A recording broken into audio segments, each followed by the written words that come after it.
So I ended up buying a big ass evaporative cooler. I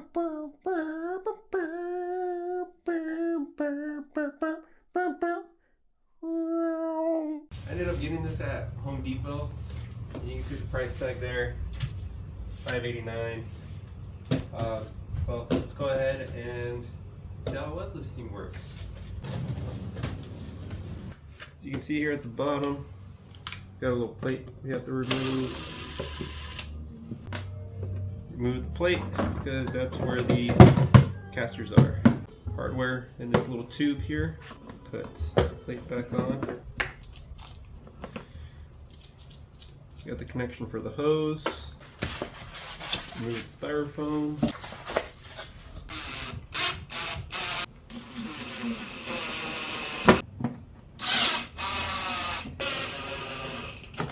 Alright, so there we are. Two of the casters have locks on them, so if you don't want it moving around, there you go. And then you see this little white plug here? This is the drain. So whenever you fill it up with water and you need to drain it, this is a white plug right here at the bottom underneath the cooler.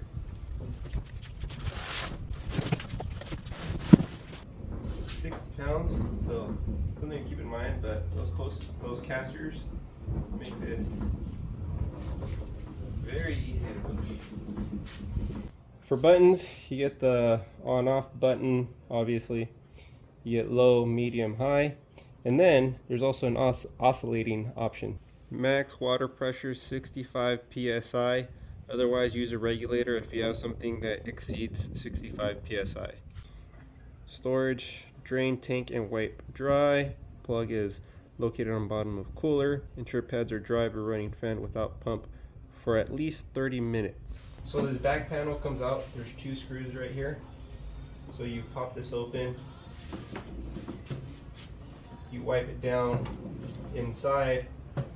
You drain the water from the bottom, of course, and then you make sure that these panels are dry before you start. And as you can see, it kind of looks like, it even feels kind of like very thin, crisp cardboard on all three sides. And then the fan here is in the front. So for the extension cord, there's a piece here, another hook over here. So you lap it around. And there you go. This right here is where you pour in the water, and there's a meter right here in the front that tells you the fill of the tank. You have the option to connect your hose here. I'm just going to leave that screwed on. I'm not going to really use the hose for this. I'm just going to fill it up as I go. I don't like to have a bunch of things sitting around on the floor like hoses and cords. Less tripping hazard, you know. But I'm just going to leave that there. And other than that, the thing is good to go. So I'm going to go ahead and fill this up with some water. So it clicks open. Nice little feature. Alright. Now you can also put ice in here from what I've seen, but I'm just going to use regular water. Not sure how well you can see it, but there's like a little red ball that tells me where the water level is at. And if you're curious to know, I am running it with a 50-foot 12 gauge extension cord. Alright, so you can see the yellow fan on the inside. Going to turn this on. Alright, so hopefully you guys can hear the water circulating. According to one of their instructional videos, it doesn't say it in the instruction manual, but on one of their instructional videos it says to let the pump, just the pump, run for 10 minutes so that way the pads can become saturated with water, and then you can turn the fan on. So I've had this going for a few minutes now, and you can see how the pads are getting shiny. It means the water is, you can see the water flow right there. So you want to get these full of water as much as possible. And then when you store it, just leave the fan on, turn the pump off, so that way the pads can dry out. It's been about 10 minutes, so I'm gonna go ahead and turn this on to low.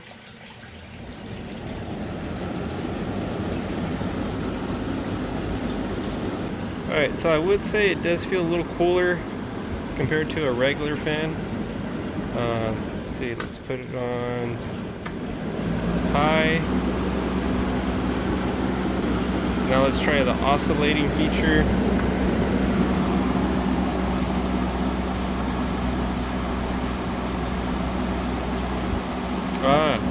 So it's the fins inside that oscillate.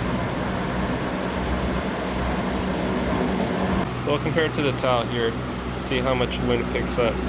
It's about a 45-degree angle.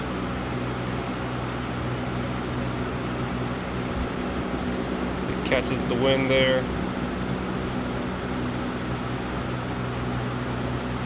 Let's go down to about a 30-degree angle.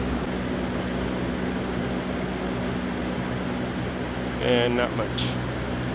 So from what I can tell, you get about a 45-degree angles to the left and right if it's oscillating. Okay, so right now my garage is about 96 degrees, humidity about 30%. So I'm gonna stick this in front of the fan for a few minutes and see if this cools off. Alright, so I got my thermometer right there, cooler over here. I have it on high. It's about 5 feet away. So after 10 minutes, you can see that we're now at 94 degrees. So it went down by 2 degrees, being 5 feet away on high. Something I want to mention is that I did fill up the tank to the top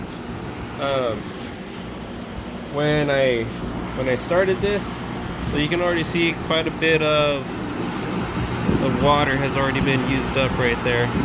Say about 25-30%. Alright, so now we're about approximately 2 feet away on high. I'm gonna let that run for another 10 minutes. Alright, so it's been another 10 minutes, and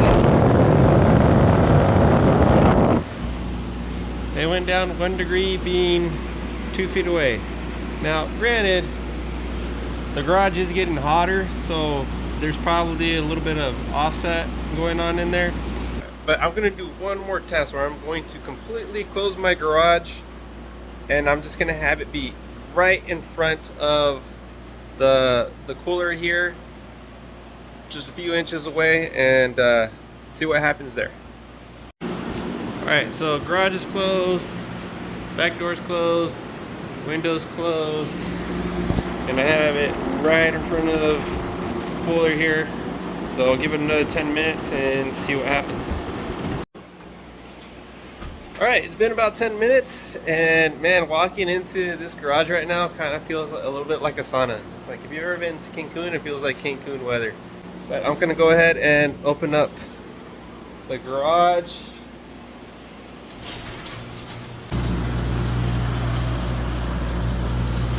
Man, look at that. But it's now below 89 degrees.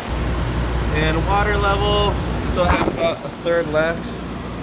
So last test I'm going to do is I'm going to have the cooler in front of the thermostat, super close like how I had it, but this time I'm going to leave the garage open. Alright, so it's been another 10 minutes, and check it out. Hey, look at that, 80 degrees. Obviously the humidity's high because it's been sitting right in front of it, but 80 degrees, that's really good considering that it is 107 degrees outside. Alright, so I'm gonna do one last test. This is the final one. I'm gonna sit here in my garage for 10 minutes.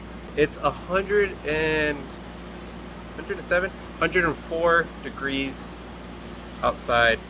I have to double check. Yeah, and we'll see how comfortable I feel in my garage. All right, so right now the temperature is currently climbed back up to about 85 degrees. I'm gonna sit right here on my bench. Have a cooler facing me, and I'm gonna sit here for about 10 minutes. All right, so I've been in front of this thing for about 10 minutes. You can see the temperature right there. It's gone up to about 92 degrees. Humidity has gone down a lot. I do have this. I was sitting away from this for about 6-7 feet, and the best way I can describe it is I don't feel hot. I would say it's like at this distance on high. I'd say it's like driving on a fresh day with all your windows down. Now I'm gonna do one last thing. I'm gonna get my infrared camera, and then I'm gonna see if I can get a proper temperature reading from this. I will say, when it comes to the tank, it's been running on high for all these tests. So a full tank has lasted about an hour, maybe an hour 20. Okay, yeah, that's on high. All right. So I'm gonna go get my infrared camera and check it out. You can see right now it's kind of around 90 degrees, so you guys can compare. Here's my hand. My hand's at about 94-ish degrees. Okay, that center part, that's where the fan's at, so that's why that one's extra hot, probably because of the motor. So if you look at the center number, it's reading anywhere from low 80s to high 80s. The ambient temperature outside is about 104 degrees. Temperature inside the garage at the moment is 94 degrees. There's the cement. The cement's reading 117 degrees outside. All right, well, there you guys go. Here's my new item for the house. I think it works well enough. I mean, don't expect any kind of miracles. Don't expect it to work like an actual air conditioner or anything like that. It's just a swamp cooler. But like I said, I do like it. It is a little bit on the expensive side, but when it's really hot outside and you're having things like birthday parties or barbecues and whatnot, I think this is totally worth it. But other than that, hopefully you guys like this video. Hopefully you guys found it informational. This has been another episode of Household Journeys. Take care, people.